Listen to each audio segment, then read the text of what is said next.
Hey there, I'm Charlotte, the Gulf Coast Granny, and today I want to talk to you about rabbits. This little beauty right here is Genevieve. She's a maneless lionhead rabbit.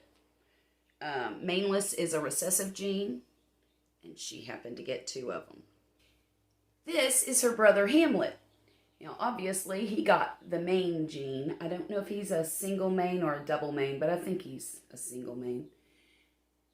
Isn't he adorable? This beauty here is Desdemona.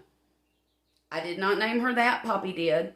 I don't know where he got it from, but that's her name. Look, she has like a heart-shaped nose. And this pretty blue bunny here is Thump. My son gave her that name. They're all lionhead or lionhead mixes. This one, they believe, is mixed with a mini Rex. So, do you think I've lost my mind or what? I got those rabbits for a particular reason. And when I tell you that I got them for the garden, your mind might be blown. Most people want rabbits as far away from the garden as possible. So let me tell you why I got them for the garden. Well, y'all know I have chickens. And I have them for their eggs, of course. But I also have them for their manure. And what we do is we take all of the chicken litter and we put it in the compost heap, and it composts all year. And in spring, I amend the beds with it.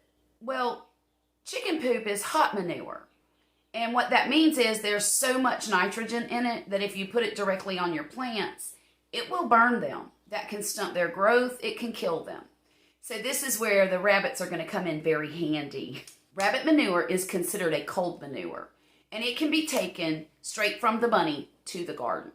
It is full of good stuff for your garden. It will fertilize your garden. It will add organic matter to your garden, and it can be used instantly. And I have been wanting to get bunnies for the garden for probably a couple of months now, but I found a lady over in Slidell who was willing to cut me a great deal, and so I went and got them. Now, I wasn't very prepared to get the bunnies, and right now they're living in a really big tote that I found at Walmart. But their rabbit hutch did come in yesterday, and Poppy put it together, and I'll show you that now. There it is, y'all. Poppy put it together in the middle of the living room last night. It does have a ramp in it and a second story. And it has a tray down here to catch droppings. I love that it has a little window in it. A lot of times these types of rabbit hutches can be fairly cheaply made.